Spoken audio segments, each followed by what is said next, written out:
Alright, so I know this isn't Terraria or video game related, but this really intrigued me. In case you didn't know, I was, and still am, a massive Spongebob fan. I grew up with the show, and it was pretty much all I watched back in the day. So naturally, I have a lot of knowledge about the canon, as well as some more obscure and behind-the-scenes things. That's when I stumbled across this.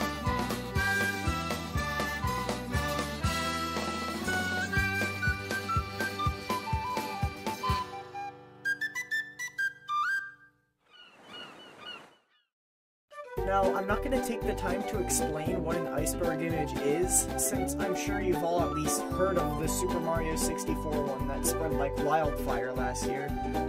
Well, since that happened, there have been thousands of these iceberg images being made, and a lot of them are really interesting to me. So, as I was watching one, I thought, hey, wait, instead of just watching them, why don't I try my hand at giving my own explanations on them?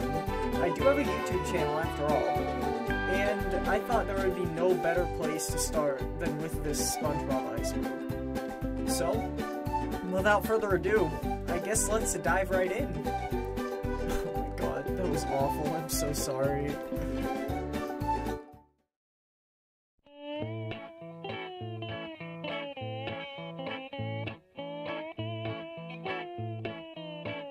Seasons 1 to 4. This is pretty common knowledge at this point, but the first 4 seasons of SpongeBob are widely considered to be the peak of the show's run, including classics such as Pizza Delivery, Chocolate with Nuts, Band Geeks, Help Wanted, Bubble Stand, and the list goes on and on and on. Look, there's not much I can say about this that hasn't been covered a bajillion times on YouTube already, so I suppose you could always just check out generic SpongeBob rant number 4 if you want more info. Basically, after Steven Hillenburg left, the show started to decline in quality. Squidward is depressed. Squidward, everyone's favorite cephalopod. Often portrayed as the grumpy, artistic, more serious character in the cast, it doesn't really take a genius to figure out that his personality doesn't really belong in Bikini Bottom. There are many instances where his depression is alluded to, the most famous episode probably being Are You Happy Now? This episode has a really dark joke where Squidward is seen hanging a rope with a very sad expression on his face, only for there to be a little scallop cage on the end. Is it morbid to say that it's kind of sweet that he got a little pet to cheer him up? Where was I? Squidward is shown to exhibit many signs of depression as well, including tiredness, apathy, and irritation to name a few. There are also several jokes made about his failure as an artist, mostly from Squilliam, his high school rival. I suppose if a guy I knew in high school constantly rubbed his success in my face, I'd feel pretty hopeless too, huh? Poor guy. I hope the audience brings lots of wacky slide. Astrology with Squidward. Speaking of Squidward, there was a series of shorts called Astrology with Squidward, where he would teach the viewer about the different zodiac signs. There were only 6 of these shorts made, with people believing that Virgo and Libra were 2 unreleased episodes. These claims were debunked when one of the writers, Vincent Waller, stated that they never actually made the full zodiac, and everything you can find on YouTube is all that was made.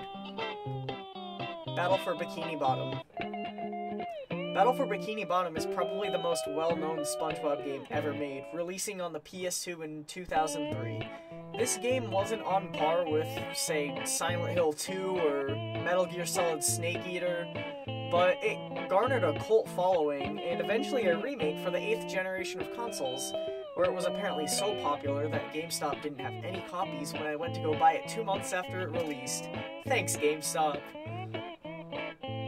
SpongeBob movies. So there are currently 3 SpongeBob movies, and to be honest, I have no actual idea of what this entry is supposed to be referencing. It could be referring to how the first SpongeBob movie was the last project that Steven Hillenburg worked on before he left Nickelodeon, or it could be referring to how American Sniper lost at the box office to Sponge Out of Water. Either way, I got nothing for this one. 7 Deadly Sins. There's this interesting fan theory that states each major character represents one of the 7 deadly sins. Patrick is sloth, Mr. Krabs is greed, Plankton is envy, Squidward is wrath, etc., etc. It's pretty interesting, but it's not super complicated or anything. Definitely go check it out after this video, though. My leg. Okay, this is a really fun one for me. My leg is a very iconic running joke in some of the early episodes of the show. If there's this big slapstick scene, or action sequence, or explosion, or whatever, there's always gonna be at least one fish who screams "my leg" that you can hear in the background. Rev up those fryers, cause I am sure hungry for one. Help! Help! My leg! It's one of the best running gags in the show, and the one yelling, Fred, actually got his own episode in one of the newer seasons.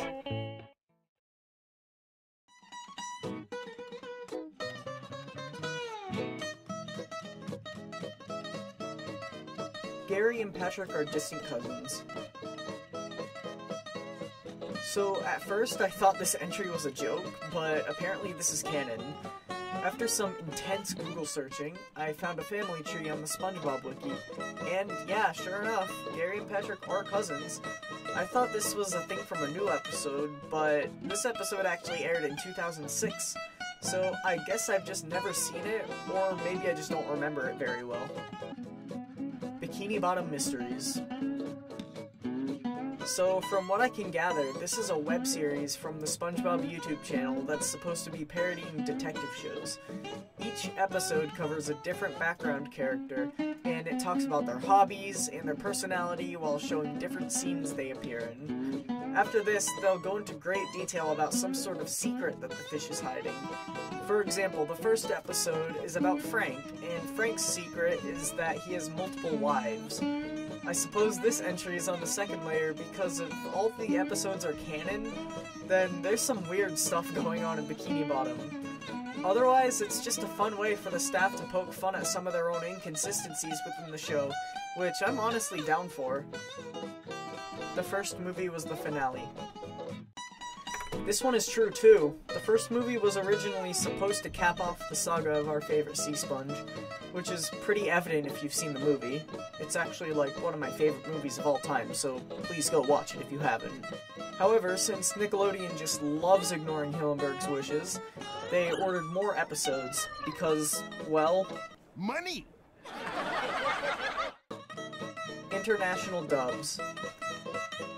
Being one of the most recognizable characters in the world is pretty difficult if you're only viewable in one country, so of course there's other dubs of SpongeBob. Most of these are pretty standard dubs, voiceovers, and subs, but there is one on the list that I scrolled through that really stood out to me.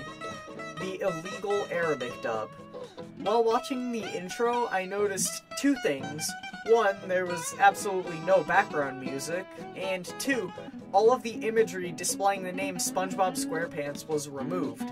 Obviously, this was most likely to avoid copyright, but it was still pretty interesting. If you have free time after this video, I highly recommend you look into it. Some DVDs don't have Help Wanted. The first episode of SpongeBob, Help Wanted, is, of course, our introduction to Bikini Bottom. However, when the complete first season box set was released, people noticed that it wasn't included. Why? Well, after doing some digging, it's not because there's anything wrong with the episode itself, but rather it's the music. See, there's this song that plays during the climax, when all the anchovies are swarming the Krusty Krab and SpongeBob is cooking for all of them. I'm sure you all know it, but for those who don't, it's called Living in the Sunlight by Tiny Tim. Basically, Nickelodeon didn't want to pay Tiny Tim's estate for the rights to the song, so they just cut the episode entirely from the DVD. However, they did eventually get the rights, so Help Wanted is able to be distributed again. Strange SpongeBob parodies. Oh god, there are so many things I can think of off the top of my head for this one, but this entry's most likely talking about Pamtree. Pamtree is a surreal animation channel that became popular for their weird, random, and honestly dark style of quote-unquote humor. I really don't know how to describe it other than, well, surreal. The floaty and seemingly unfinished animations, combined with the slow, gloomy music and the dark, colorless backgrounds, make for a really unsettling experience. Also, characters will just straight up die in these videos. Like, the first one, Plankton mind controls SpongeBob into stabbing Mr. Krabs to death. It's really messed up, but I recommend you check it out.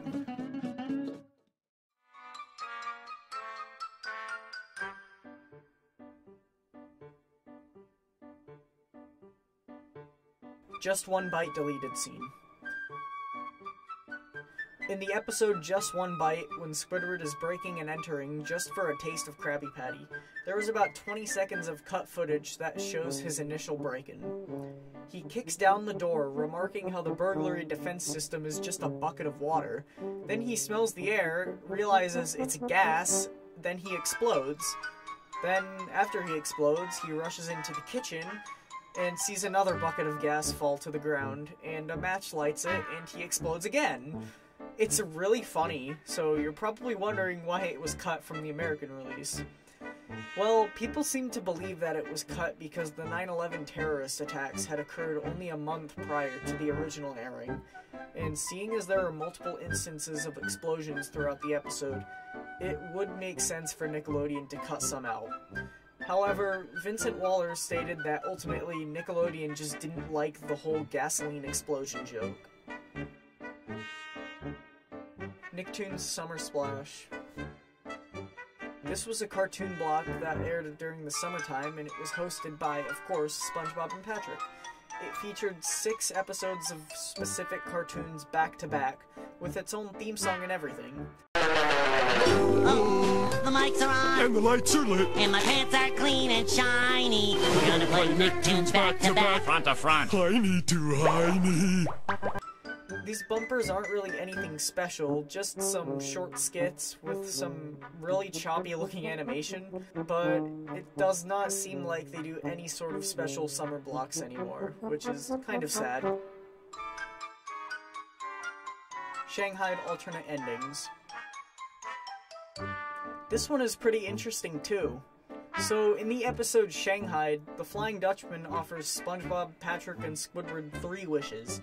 After they waste the first 2, they all have one wish to decide how they're going to escape the Dutchman, since he plans on eating the 3 of them after they make the wish. The ending I'm sure you're familiar with is actually one of 3 endings, and kids who were watching Nickelodeon at the time actually had the opportunity to vote for which ending got aired. After the voting ended, Patchy the Pirate would show the 3rd place and then the 2nd place endings, before showing the normal ending that we've all seen. The clip was actually lost for a long time before finally being available on YouTube for everyone to watch. A Day with SpongeBob. A Day with SpongeBob SquarePants the movie was, well, a movie that was considered to be lost media for a very long time. It was an unauthorized mockumentary supposedly made by a company called Regal Films, which is notorious for being really shady. The movie had an Amazon listing, which is what sparked the initial hunt for it, but sadly, the movie was confirmed to have never been made at all. The Amazon listing is actually still up if you go look for it, but it says item unavailable. This story would take way too long to cover in its entirety for this video, so I suggest you go watch this video by Blame It on Jorge if you're interested. I'll link it down below. SpongeBob Rehydrated. Speaking of lost media, SpongeBob Rehydrated was a very short animation that was parodying The Matrix Reloaded. The hunt for it started when people noticed a few seconds of footage in a 2003 Nickelodeon bumper, and it was dubbed The Sponge Tricks by the community. After it was found, it was revealed that the short was just an extra that the animation team had made, and the full short was posted to YouTube, but the original audio still has yet to be found. Welsh dub.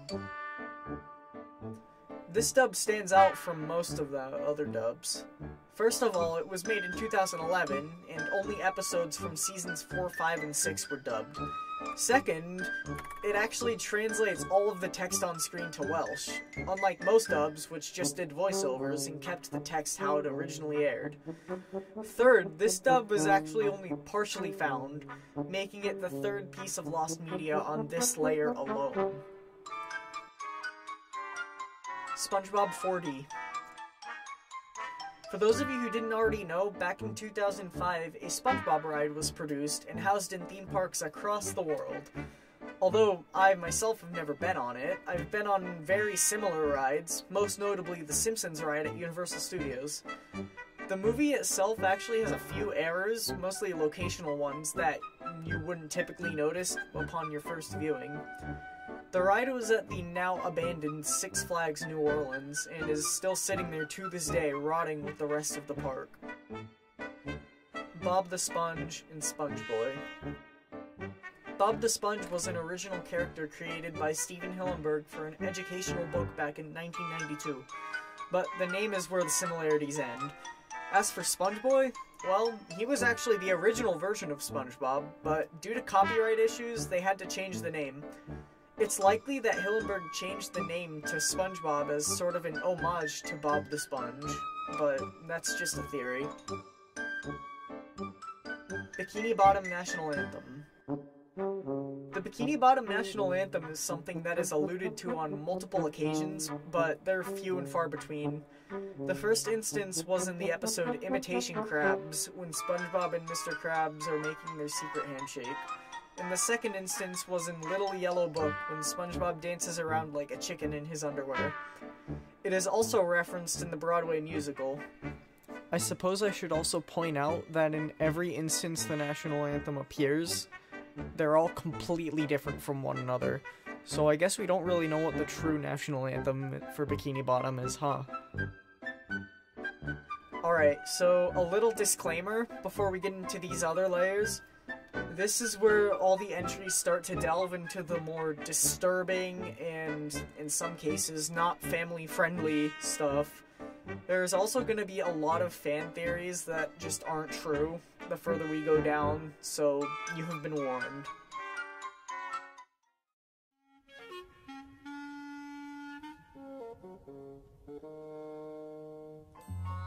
Bubble blowing is a metaphor for smoking. I guess there's a lot of scenes in the show that could support this theory. People make those weird smoke rings when they vape, right? Maybe that's what SpongeBob's doing when he's making the bubble sculptures. The one scene in particular that comes to my mind is in the episode Grandma's Kisses, where he can be seen blowing bubbles out of a tobacco pipe. SpongeBob's making me tired. I Was a Teenage Gary deleted scene conspiracy. This is describing a supposedly deleted scene in the episode I Was a Teenage Gary, in which Squidward is shown transforming into a snail. This was confirmed to be fake by Vincent Waller, but it's still creepy to think about what this scene could have looked like if it was even storyboarded. Goofy Goober ice cream is a metaphor for beer. The first movie has one gag where SpongeBob and Patrick stay up all night eating ice cream at Goofy Goober's in celebration, and they're shown hungover the next day. This is the only instance, to my knowledge, where SpongeBob and Patrick get drunk off of ice cream. I guess if you really want to stretch it, the scene in Pest of the West where SpongeBob orders a glass of milk at the saloon could be referencing this, but I digress. Krabby Patties are made of crab. This one was also confirmed to be false, but it's still really funny to me. Basically, the only shown crabs in the show are Mr. Krabs and a couple of his family members, right? So somebody theorized that the reason there were barely any crabs shown in Bikini Bottom is because Mr. Krabs killed them and used their meat to make Krabby Patties.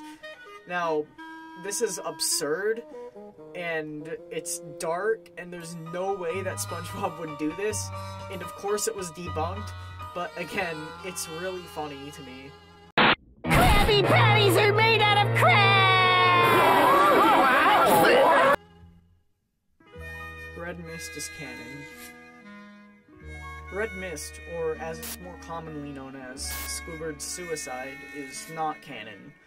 It did, however, make an appearance in one of the newer episodes, but it was just an Easter egg for people who know the creepypasta.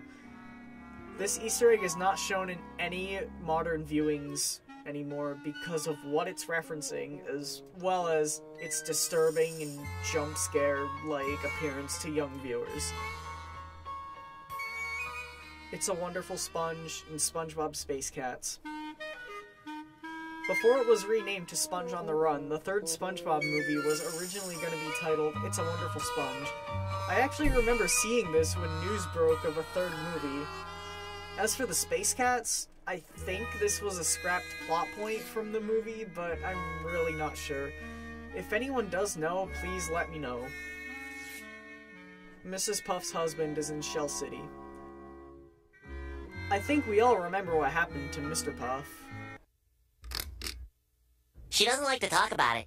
But if you pay attention during the end of the first SpongeBob movie, you'll notice that there happens to be another pufferfish lamp in Shell City. Could this be Mr. Puff, or is it just a coincidence?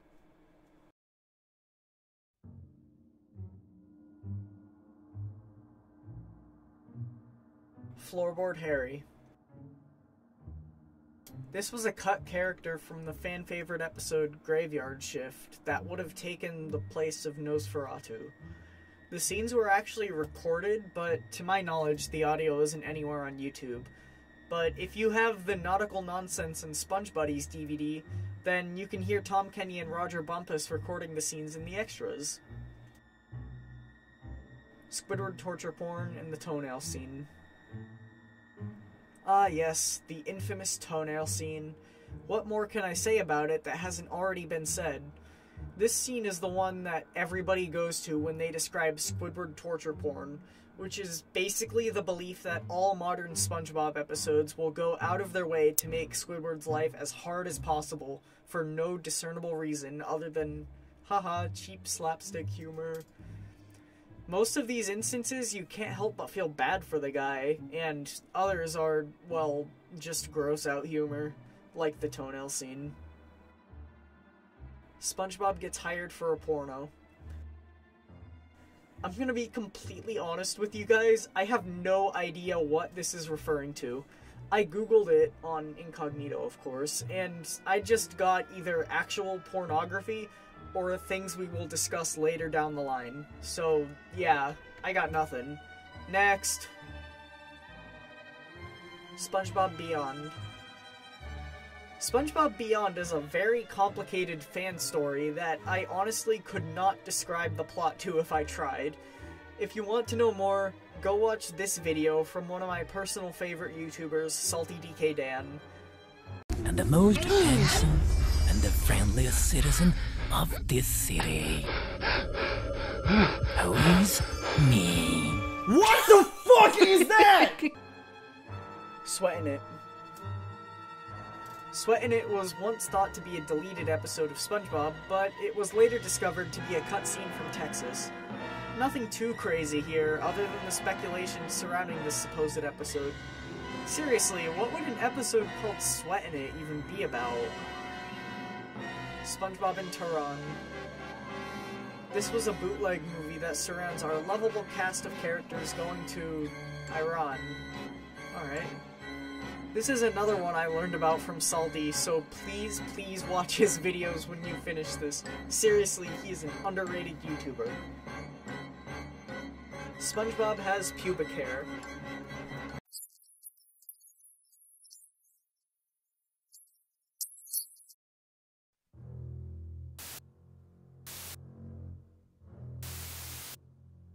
Yummer. In the online Flash game, SpongeBob Saves the Day, there exists in the game files an unused sprite of a terrifying humanoid monster with a realistic smiling mouth and eyes. The sprite sheet he appears on is called T_TMP Yummer, leading many to believe that Yummer is this abomination's name. The original creator said that Yummer was a placeholder 3D model, but that seriously doesn't explain why he's so scary. This thing actually creeps me the hell out, so let's just move on. Squidward is a talented artist. This one is pretty self-explanatory. When you look into Squidward's room, you can see many brilliant paintings, sculptures, and more, mostly of himself.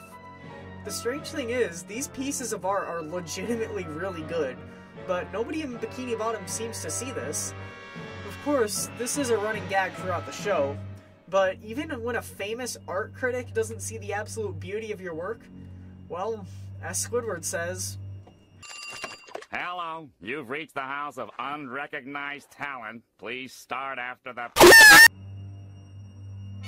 Lost SpongeBob Blink-182 music video. Alright, so from what I can gather, MTV used to air these music videos of video game characters performing different songs called V-Mods. Supposedly, there was a performance of Blink-182's All the Small Things from our favorite SpongeBob characters.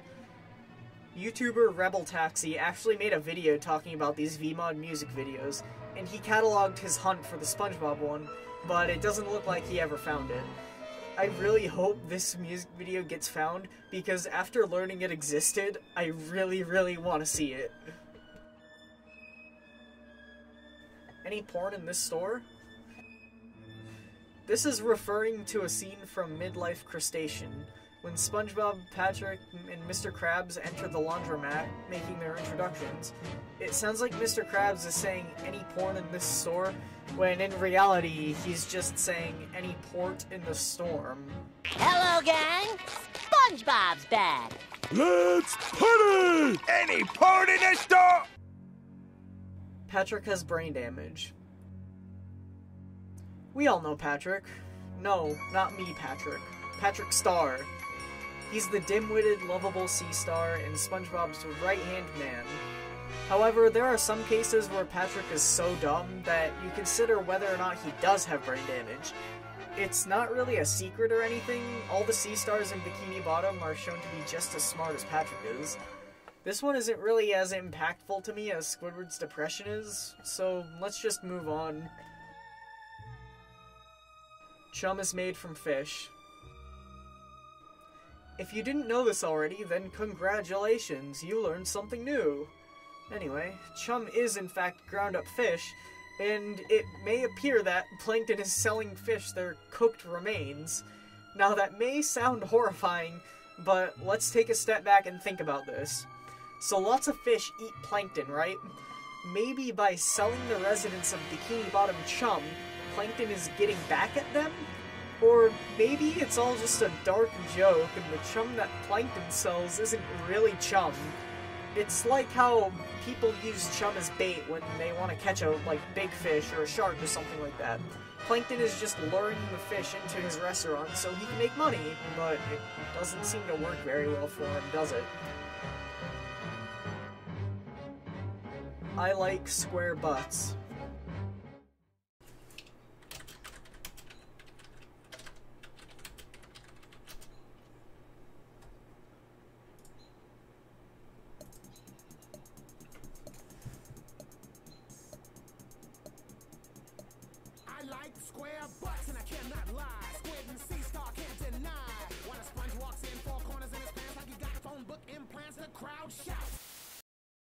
This just goes on like this for 2 whole minutes.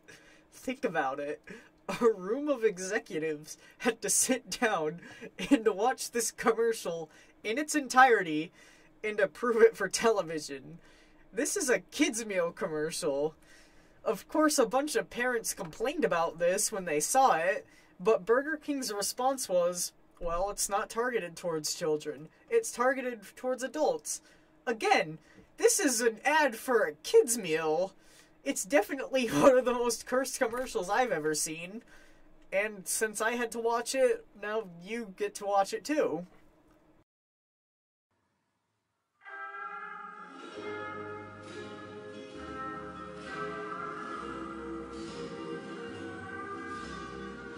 Triton is movie Neptune.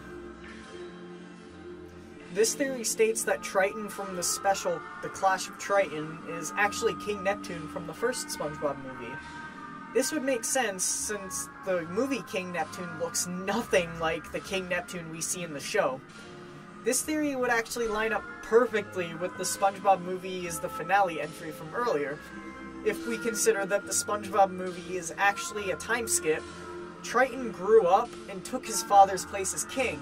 That makes sense, right? I think I'm gonna tuck both of these theories nicely into my headcanon, since they actually do make a lot of sense. Patchy is mentally insane. I suppose there is evidence to support this. After all, his best friend is a parrot puppet. His dream is to meet a cartoon character, and a pirate lives in a normal suburban neighborhood, not like a pirate ship or anything like that. He's also the only member of the SpongeBob fan club. So, are any of these episodes of SpongeBob that he narrates real? Or is it just the ramblings of an insane man trying to unleash his inner child? Something to think about. SpongeBob porn and Super Sponge. I'm not going to show the full images on here, obviously, but in the files for the GBA game SpongeBob Super Sponge, there are some interesting images depicting SpongeBob, Patrick, and Sandy having intercourse. Moving on. Burger King balloon theft.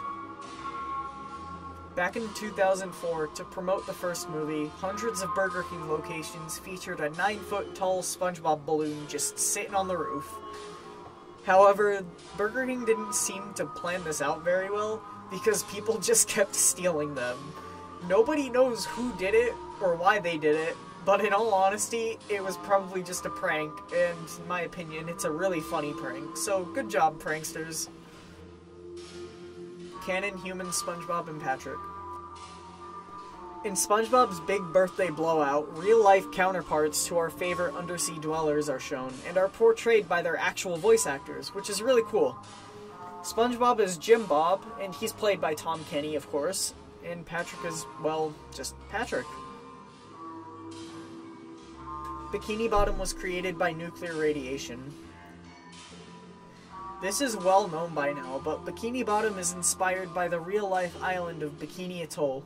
Bikini Atoll is a testing ground for many nuclear weapons, so it could be inferred that the residents of Bikini Bottom are just fish who were exposed to radiation, and they mutated, so I guess they gained intelligence? It doesn't really make a whole lot of sense to me, but, I mean... It's a fucking sponge!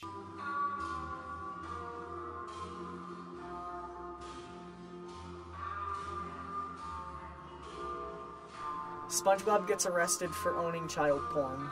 I couldn't find anything on this, and I do not want to discuss it any further, so we are moving on. Mr. Krabs is actually Pearl's sugar daddy. This is a well-known fan theory and meme in the community. Basically, how the hell can Mr. Krabs be biologically related to a sperm whale? Pearl asks him for money a lot, and she calls him daddy, and Mr. Krabs does seem to genuinely love her. Do I believe this theory? No, I don't. But it's odd how his daughter is a whale. My theory is that his wife was a whale, who remarried Mr. Krabs, obviously. But after she passed away, Mr. Krabs continued to care for Pearl as if she were his own daughter, even though she's just his stepdaughter. But that's just my theory anyway. Let's move on. SpongeBob SquareNuts. This is a pornographic film that is horrifying to look at, and I don't want to talk about porn anymore, so let's move on. Revenge of the Flying Dutchman fishing gear music. So, as I sat down at my computer to begin researching this entry, I pulled up the song and started listening to it. I was expecting something like dark and creepy and some subliminal messages or something like that, but I couldn't find anything wrong with it. It was really cheery and relaxing. So I was gonna move on to the next entry. But according to the comments, this song plays way too much throughout the game. Apparently the music that plays is dependent on what gear you're wearing in the game, and as a result, this song will play at very unfitting moments. At least, that's what the YouTube comments told me. If anyone watching this can explain it better, please do so. It would help me a lot. SpongeBob is a mass murderer.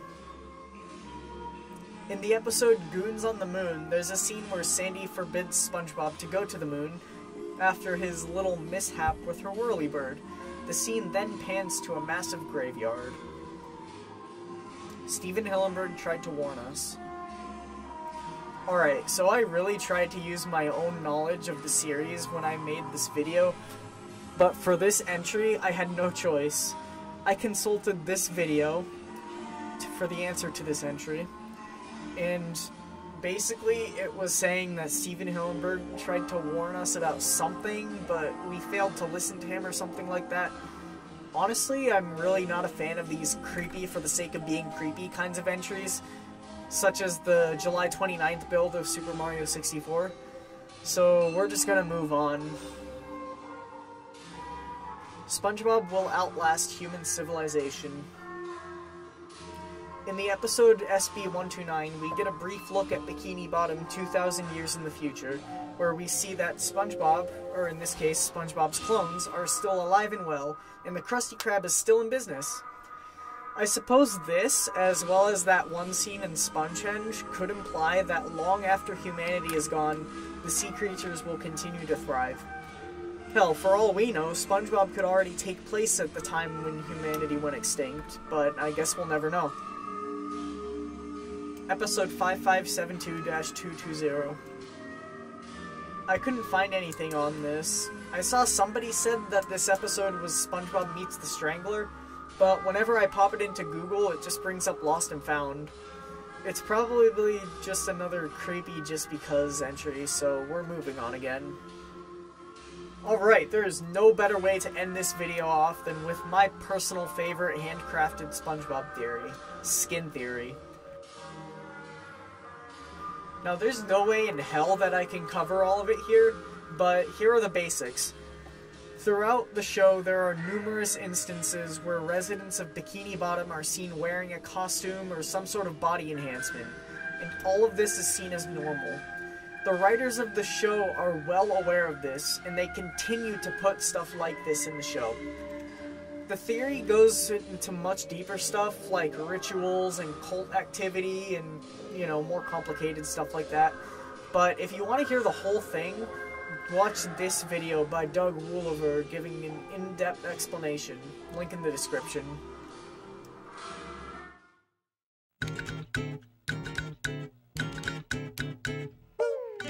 Wow, we actually completed the Spongebob Iceberg, and honestly, I had a lot of fun. I learned far more than I could have imagined when I was researching for this video, and I hope you did too. If you want to see more icebergs in the future, or more SpongeBob related content, go let me know in the comments. I'll be sure to work something out for you. But for now, be sure to like, subscribe, and just hang in there. I'll see you guys in the next one, alright? Bye-bye.